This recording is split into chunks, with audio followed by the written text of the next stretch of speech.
¿Qué tal? Buenas tardes. En esta oportunidad, en este nuevo encuentro, vamos a trabajar fundamentalmente algunas cuestiones a través de un par de videos. Y en este punto vamos a trabajar para este viernes el tema graduación e individualización de la pena, ¿sí? Que es uno de los puntos más importantes dentro de lo que tiene que ver con la ley penal y el análisis de la ley penal, y en especial a partir de los artículos 40 y 41 del Código Penal. Y en la segunda parte vamos a hablar de condena condicional y libertad condicional, que sean los otros dos puntos importantes, que sumados a los temas que vimos la semana pasada, relacionados con el tema de la prescripción y el tema en general de las medidas de las penas y las medidas de seguridad, complementan un poco uno de los temas importantes de esta primera parte, ya que la próxima semana arrancaríamos con teoría del delito, con lo cual me parece que con esto lo vamos complementando. Tenemos además la lectura del texto de Rigui Fernández para complementar, además del guión de clase, además de las actividades que el licenciado Basbus va a incorporar al campus. Así que bueno, la idea es ir complementando un poco este tipo de cuestiones. ¿Cuál es la mejor forma de poder trabajar estos temas? Siempre tratamos de hacer una suerte de propuesta de carácter didáctico que a ustedes también les sirva como para poder ir manejándose. Lo primero, lógicamente, el Código Penal. Leer los artículos del Código Penal, ¿correcto? Leer tanto el artículo 40 como el artículo 41 del Código Penal, cuestión que nos van a servir en esta primera parte para trabajar la parte de graduación e individualización de la pena. En este tipo de artículos es importante primeramente referenciar lo que tiene que ver con el artículo 40, ¿sí? Que en este caso dice: en las penas divisibles por razón de tiempo o de cantidad, los tribunales fijarán la condenación de acuerdo con las circunstancias atenuantes o agravantes particulares a cada caso y de conformidad a las reglas del artículo siguiente. Y después viene el artículo 41 y empieza a ser un detalle puntual de las características, y en este sentido dice, a los efectos del artículo anterior, y acá comienza a hacer el primer planteo. ¿Cuál es el primer planteo? La idea de cómo racionalmente la autoridad que administra justicia va a aplicar, digamos, los criterios necesarios para establecer atenuantes y agravantes. Entonces dice, primero, naturaleza de la acción. ¿Cuál es la naturaleza de la acción? O sea, estamos hablando un poco de si es homicidio, si es robo, si es violación.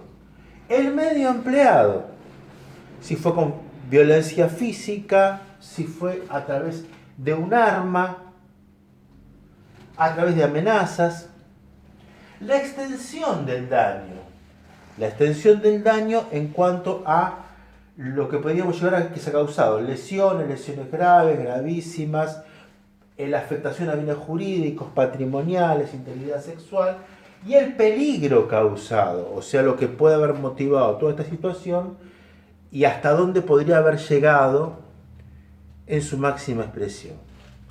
Esto es un poco el criterio de primera mano con respecto al análisis que hace el juzgador. Esto en cuanto al hecho. Primera cuestión. Segunda cuestión, en cuanto al autor del hecho. Temas a tener en cuenta: edad, educación, costumbres del actor, grado de participación y además, y de esto también vamos a trabajarlo oportunamente, el tema de la reincidencia. Siempre tengamos en cuenta, cuando hablamos de reincidencia, tiene que ser una persona que esté condenada, ¿correcto? Tercero, finalidad retributiva, ¿sí? Y fundamentalmente lo que tiene que ver con la propuesta en cuanto al alcance del daño. Entonces, fundamentalmente la finalidad retributiva tiene que ver un poco con este criterio de hasta dónde va a llegar, en función de ese daño, la pena que se va a establecer. Porque siempre tengamos en cuenta lo siguiente: el establecer una pena tiene que tener una finalidad. Esto ya lo vimos cuando vimos las distintas teorías. Más allá de la retribución, que fundamentalmente tiene que ser tomada fundamentalmente como una suerte de respuesta al daño causado, tiene que ver también con el fin resocializador, con el fin preventivo y con todas aquellas cuestiones que tienen que ver, porque en definitiva el Estado va a invertir una cantidad de tiempo X para sancionar a una persona por una conducta disvaliosa, y lo que está esperando en algún sentido es el resultado. Bueno, muy bien. Ejemplos. ¿Por qué la finalidad retributiva? Y además, ¿por qué ver en cuanto a la magnitud del daño? Porque nosotros pensamos, si el ladrón trató mal a la víctima, ¿sí?, evidentemente eso se va a tener en cuenta en el momento de la pena. Pero hay artículos dentro del código que ya tienen una descripción completa, ¿sí? O sea, una cosa es si cometió el hecho con un arma de fuego o si no cometió el hecho con un arma de fuego. ¿Qué quiere decir esto? Que ya el artículo puede contemplar el daño causado más el uso de arma de fuego. Ejemplo, el ladrón causó lesiones y ya está tipificado eso. O sea, en este caso le robó y le causó lesiones. Y ya hay un artículo que contempla toda esa conducta. Por ejemplo, el artículo 166, inciso 1 del Código Penal. ¿Qué quiero decir también con esto? Cuando menciono el artículo, voy al código, lo busco y lo leo. Entonces, hay artículos en los cuales yo tengo que complementar el atenuante y el agravante, por eso tengo el artículo 41, y hay artículos en los cuales yo ya tengo en la descripción de ese artículo todo el desarrollo de la conducta. Por ejemplo, lesiones con armas. La interpretación, y acá vamos a otro punto que es muy importante y que también es discutido dentro de la teoría por los finalistas, por los que se manejan con la expresión, con la prevención especial positiva, con los de las teorías mixtas, con los agnósticos, etc. Entonces, en ese criterio decimos, ¿qué más tengo que tener en cuenta? La peligrosidad del autor.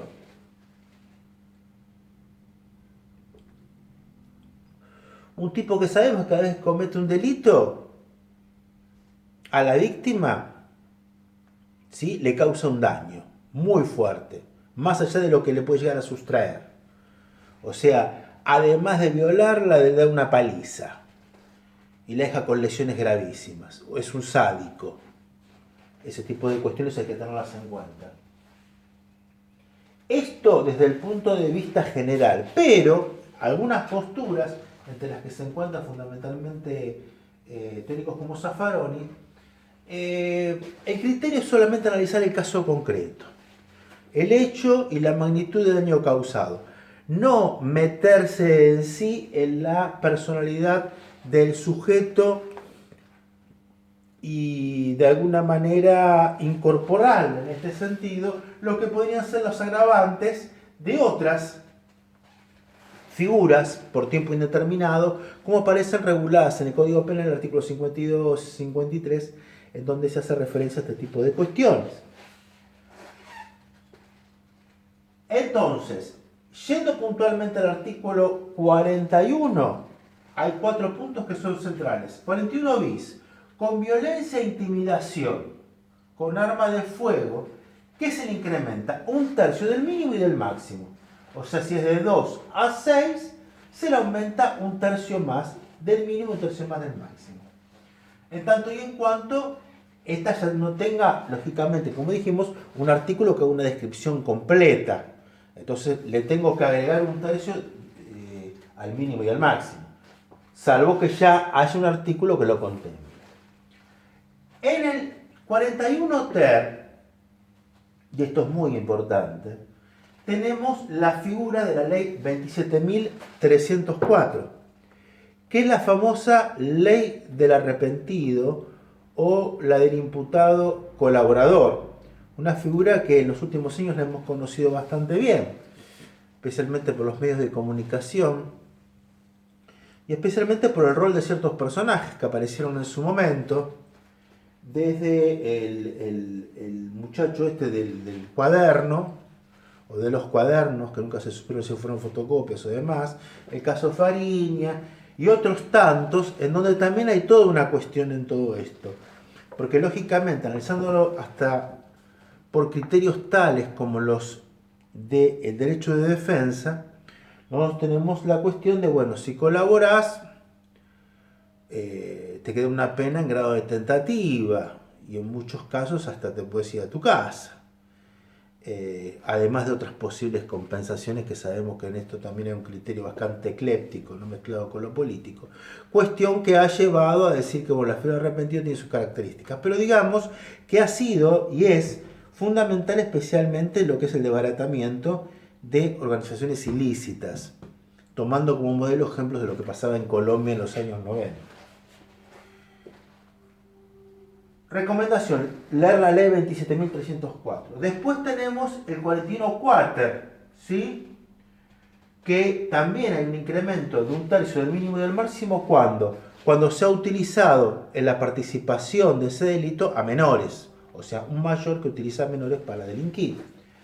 Y por último el quinquies, que es el que tiene que ver con las agravantes por actos terroristas referenciadas a través de la ley 26.734. También recomendamos su lectura. Ustedes van a ver que siempre estamos recomendando lecturas, recomendando las leyes puntualmente y demás, para que ustedes vayan tomando en contexto este tipo de leyes importantes, y especialmente teniendo en cuenta que el Código Penal, como ley general, más allá de que sus artículos tengan sus leyes particulares, permanentemente se va modificando. O sea, no pasan muchos años desde que algún artículo se va modificando, agravando o atenuando. En su momento existió el 2x1, después se sacó, etcétera, etcétera. O sea, de todo, digamos, la gama importante que tiene que ver un poco con lo que es la actualización y la cuestión contemporánea en cuanto a la magnitud del derecho. Por eso, tengan en cuenta lo que hemos visto: tema, graduación e individualización de la pena, lectura puntual de los artículos 40, 41 y de las leyes que les hemos mencionado.